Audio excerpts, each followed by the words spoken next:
தமிழ்நாட்டின் ஆசிரியர் அரசு ஊழியர்களுக்கு பழைய ஓய்வூதிய திட்டம் அமல்படுத்தப்படும், மீண்டும் கொண்டு வரப்படும் என்று மாண்புமிகு தமிழ்நாடு முதலமைச்சர் அவர்கள் அறிவித்திருந்தார்கள்.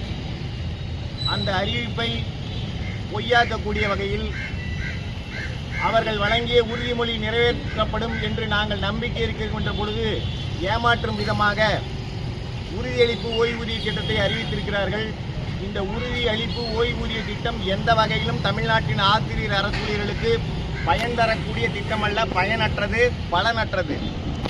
ஏறக்குறைய தமிழ்நாட்டின் ஆசிரியர் அரசு ஊழியர்களுடைய ஓய்வூதிய சேமிப்பை தமிழ்நாடு அரசாங்கம் ஒரு அரசாணையை போட்டு ஒட்டுமொத்தமாக வாரி சுருட்டி எடுத்துக்கொண்டிருக்கிறது என்று நாங்கள் பகிரங்கமாக குற்றம் சுமத்துகிறோம்.